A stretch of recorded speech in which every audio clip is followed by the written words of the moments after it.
여러분 안녕하십니까? 이번 학기 이번 시간은 언약 신학에 대해서 공부를 하겠습니다. 언약 신학 첫 번째 강의입니다. 언약 신학은 성경 신학의 범주 안에 들어가요. 성경 신학의 대표적인 신학자는 구 프린스턴 신학교의 게알더 스포스, 독일인이죠. 미국에서는 별로 환영을 받지 못했지만 게알더 스포스는 신학의 천재라고 얘기할 수 있어요. 이제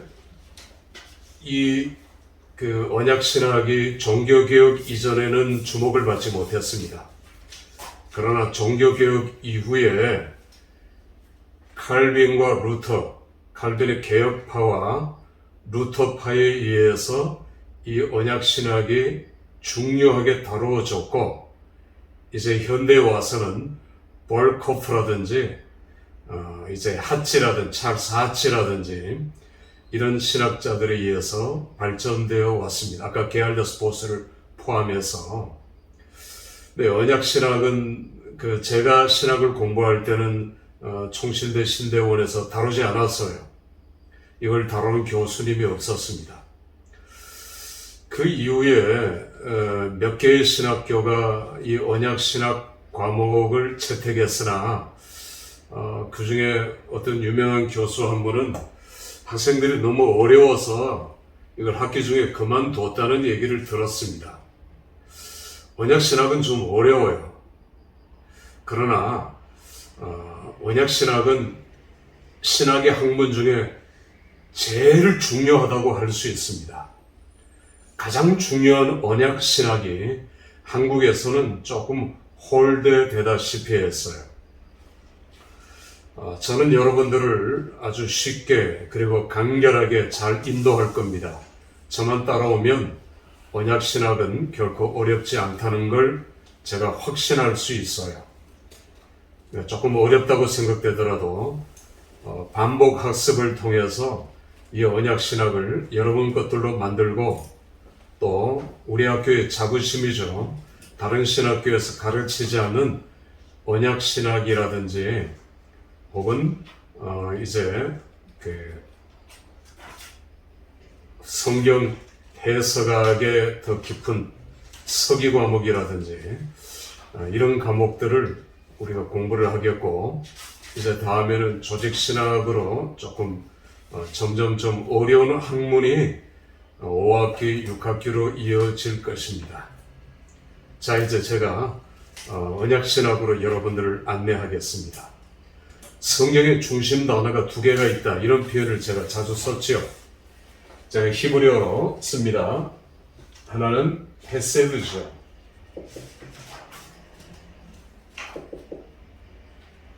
또 하나는 베리트입니다.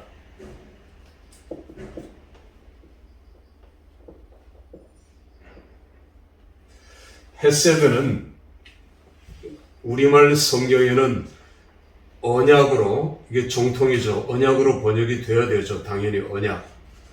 그런데 또 다른 성경에는 서약, 맹세, 맹약 이런 단어들로 번역이 됐어요. 조금 불편하죠. 또 헤세드라는 단어는 은혜, 모든 은혜라는 말이 헤세드는 아닙니다. 그러니까 히브리어 원어 성경을 찾아봐야 돼요. 은총으로도 번역됐고, 시편은 대부분 인자로 번역했어요. 주의 인자하심이 영원함이로다. 시편 136편 같이. 그리고 인애, 호세아서 같은 경우에는 인애로 번역이 됐고, 사랑으로 번역된 것도 있습니다. 은총, 다양하게 번역이 됐어요. 이게 불편하죠. 무슨 말이냐면, 우리말 성경을 번역한 로스나 맥켄타이어, 이 학자들이 언약 신학자는 아니었어요. 선교사고 성경 번역 전문 선교사도 아니었어요. 그래서 번역상의 오류는 좀 많습니다. 감람나무 같은 것도 중국의 나무지, 그게 올리브 나무 게 아니죠. 거문고, 비파를 검은 거라고 번역한 것. 이건 동양 악기니까 서양 악기 비파와 가장 크다는 의미에서 그렇게 번역했는데 맞지 않죠. 그러니까 다시 말하거니와 성경의 원문 하나님 말씀 자체는 완벽해요. 오류가 없어요. 그러나 번역상의 오류는 혹 있을 수 있다. 인간이기 때문에 이건 우리가 인정을 해야 됩니다. 차라리 그래서 성경 원어 그대로 헤세드, 메리트 이걸 그냥 놔둬야 돼요. 메리트와 헤세드는 늘 붙어 다닙니다. 불가분의 단어예요. 하나님께서 우리와 언약을 체결하죠. 언약입니다.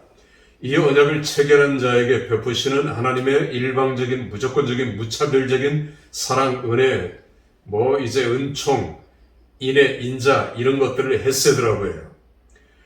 헬라어로는 아가페로 번역됐지만 아가페보다 헤세드는 훨씬 더 광범위한 뜻을 품고 있어요. 그러니까 이게 이제 그 헤세드라면 아가페는 이 중에 하나에 불과할 겁니다. 자, 또 하나 우리가 이제 종종 오해하고 있는 단어는 토라라는 단어거든요. 토라. 말씀입니다. 토라의 넓은 의미는 하나님 말씀 전부를 가리켜요. 좁은 의미는 신명기입니다. 신명기. 언약책. 그런데 이 토라를 우리말 성경으로 번역할 때 율법으로 번역했어요. 이건 번역상의 오류라고 봅니다. 율법이라고 번역하니까 부정적인 의미가 강하죠. 토라, 말씀입니다. 말씀 자체. 기록된 말씀, 선포된 말씀, 하나님의 모든 말씀, 나아가서 이제 탈무드 그것까지도 포함할 수 있는 하나님의 말씀 자체가 토라예요. 그러니까 토라라고 하는 고유명사 그대로 놔둬야 되는데 이걸 우리말 성경에는 라우로 번역을 해버리니까 물론 영어 성경에도 라우로 많이 번역을 했지만 거기서 우리가 번역을 한 거죠. 킹제임스 번역. 율법 이건 아니거든요. 그러니까 이런 의미를 여러분들이 토라 오히려 긍정적인 의미로 받아들여야 될 텐데 율법 하게 되면 부정적인 의미가 강하지요. 자, 다시 앞으로 와서 성경의 주제 단어는 헤세드와 베리트고 두 개의 단어는 늘 자주 붙어서 나오는 중요한 단어입니다. 뗄 수 없는 단어죠. 자, 베리트와 헤세드의 이 관계. 자, 우리는 이제 언약신학이니까 베리트를 보고 있습니다. 이 베리트의 어원은 두 개의 단어로 이제 요약이 돼요. 하나는 바라트.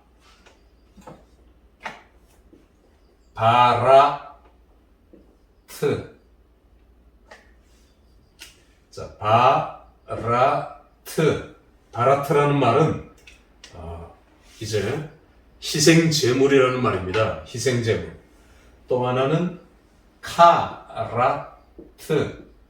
카라트는 to cut, 영어로 자르다라는 말이에요. 그래서 이 두 개의 단어의 합성어인데 희생제물을 자르다, 이게 언약입니다. 그러니까 창세기 15장 언약장이죠. 창세기 15장에서 아브라함은 하나님과 언약을 체결할 때 새들을 다 자르죠. 쪼갠 다음에 기다리죠. 하나님께서 현현 나타나시기를 기다립니다. 드디어 하나님께서 나타나셔서 이 사이를 불러 지나가시죠. 자르다는 의미입니다. 희생제물을 자르다는 의미죠. 희생제물은 나중에 예수 그리스도의 타이폴로지입니다. 예수 그리스도의 예표가 되죠. 자, 그래서 언약을 어기면 자른다는 의미가 있습니다. 언약을 어기면 하나님께서 잘라버린다. 그래서 이스라엘 백성들이 언약을 어겼을 때 하나님께서는 나라를 잘라버리셨어요. 갈라버렸습니다. 남쪽 유다, 북이스라엘. 또 그들을 디아스포라, 잘라서 흩어 보내버렸어요. 그리고 그들에게 질병을 주고 망하게 하셨어요. 언약적 저주라고 합니다. 그냥 저주가 아닙니다. 앞에 언약적이라는 말을 붙입니다. 언약을 파기하면 하나님께서 언약적 저주를 저들에게 바라시는데 그게 잘라버리는 거예요. 그것이 나라가 갈라지든지 디아스포라 흩어지든지 이게 언약적 저주라는 말입니다. 이 베리트라는 말을 영어로 번역하면 카바넌트가 돼요. 카바넌트. 언약이라는 말입니다. 이 베리트 카바넌트라는 말은 이건 물릴 수 없는 강력한 단어예요. 카바넌트. 그런데 어떤 영어 성경에는 프라미스라고 번역을 해요. 단순한 약속. 그건 아닙니다. 프라미스라는 말은 지켜도 되고 안 지켜도 되는 그런 약한 약속의 단어예요. 우리말 성경에도 약속이라고 번역할 때 신약 성경에서 프라미스를 썼고 영어에 언약이라는 말을 쓸 때는 카바넌트를 썼어요. 그러니까 두 개가 같이 나오는 이제 에베소서의 말씀도 있습니다. 그러니까 우리는 카바넌트라는 말을 써야 되겠죠. 하나님의 언약은 파기될 수 없다는 것입니다. 이 언약의 가장 중요한 것. 그래서 우리는 구약을 Old Testament, 신약을 New Testament라고 얘기하죠. Testament는 헌장, 계약. 이건 옛날에 국가와 국가 간의 계약을 맺을 때 쓰는 단어죠. 오늘날은 이 단어는 그냥 문서적으로 혹은 기록된 단어로 사용될 뿐이고 잘 쓰지 않죠. 어쨌건 Old Testament는 옛 언약이고 New Testament는 새 언약입니다. 다시 말하면 성경은 언약책이라는 말이에요. 언약책. 언약에 관한 말씀을 기록하고 있다는 말입니다. 여러분 조금 어렵습니까? 이 강의를 반복해서 또 주의 깊게 여러분들이 들으면 좋겠습니다. 성경은 언약의 책입니다. 우리가 성경을 보면 두 개의 산이 보여요. 두 개의 산이. 앞에 산은 신의 산이고 이게 구약이 되죠. 올드 테스트먼트. 뒤에 산은 갈보리 산이고 뉴 테스트먼트, 신약이 됩니다. 우리가 산을 멀리서 바라보면은 하나로 보이지만 가까이 가서 보면은 여러 개의 봉우리가 있는 것 같이 멀리서 볼 때는 이 모든 것들이 오버랩 겹쳐져 있지요. 그러니까 두 개의 산으로 이해하면 됩니다. 두 개의 산은 하나예요. 하나. 신의 산 언약은 갈보리 언약이 오기 전까지의 그 기능과 역할을 감당했어요. 그러니까 신의 산 언약은 장차 오실 갈보리 언약이 예수 그리스도의 타이폴로지입니다. 그래서 구약은 신약의 그림자고 예표죠. 그래서 올드 테스트먼트, 뉴 테스트먼트 두 개의 산으로 우리가 기억하면 좋겠습니다. 자, 이제 본격적으로 우리가 들어가겠습니다. 베리트, 헤세드라는 단어를 자주 사용하셔야 합니다. 너무너무 중요한 단어거든요. 자, 우리가 언약의 특징이 있어요. 언약의 특징. 첫 번째 특징은 영원성입니다. 다시 말하면 언약은 영원하다는 것입니다. 하나님께서 아담과 노아와 아브라함과 특별히 이때는 굉장히 처음에는 언약을 처음 맺을 때 아담 언약, 노아 언약, 아브라함 언약 이때는 강력하게 이 단어를 썼어요. 영원한 언약. 여러분들 처음에 대화할 때 강의를 처음 할 때는 중요하게 강조하는 부분들이 많죠. 하나님께서도 처음에 언약을 체결할 때는 영원한 언약이라는 단어를 특히 아담 언약 이후로 노아 언약을 체결할 때 영원한 아브라함은 마찬가지입니다만 영원한 언약. 다시 말하면 언약은 한번 체결되고 끝나는 것이 아니라 주님 오시는 그날까지 아니 영원토록 언약은 영원한 언약이라는 것을 강조하고 있습니다. 그래서 언약의 첫 번째 특징은 영원성입니다. 두 번째는 대표성입니다. 대표성. 자, 아담은 인류의 대표로서 하나님께서 아담과 언약을 체결한 거예요. 다시 말하면 아담이 언약을 체결했던 에덴 동산에는 저와 여러분도 있었습니다. 이건 중요한 거예요. 갈보리 십자가에도 저와 여러분은 거기에 있었습니다. 뒤에 가서 얘기하겠습니다만은 우리는 이걸 믿죠. 내가 있었고 내 죄가 갈보리 그 언덕에 있었어요. 예수님께서는 그 나를 위하여 십자가 지셨죠. 마찬가지예요. 에덴 동산에 저와 여러분이 있었습니다. 저와 여러분의 죄도 있었고요. 아담은 인류의 대표로 가고 오는 미래까지 모든 사람들의 대표로 하나님과 언약을 체결한 당사자이기 때문에 우리는 아담과 함께 있었던 것입니다. 이게 대표성이에요. 아담은 모든 인류를 대표하는 대표성을 띄었다. 이후 언약을 체결한 모든 자들이 대표성의 원리에 포함됩니다. 여러분 로마서 5장을 보면 대표 원리가 있죠. 아담, 첫사람 아담, 둘째 사람 예수 그리스도. 인류의 대표죠. 인류의 대표로서 하나님과 언약을 체결한 겁니다. 그걸 우리는 신학적인 용어로 조직신학에서 대표 원리라는 말을 써요. 그들이 죄를 범함으로 아담과 하와가 죄를 범함으로 죄가 우리 가운데 전가되었어요. 유전은 아닙니다.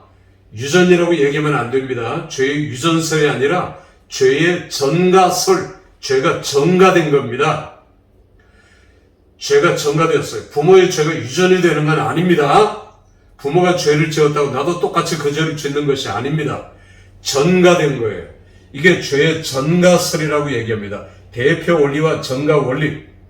그런데 우리가 예수 그리스도를 믿음으로 말미암아 아담이 지었던 그 죄에서 깨끗게 되는 거죠. 죄의 전가가 끊어지는 겁니다. 죄 사함을, 속죄함을 입는 거죠.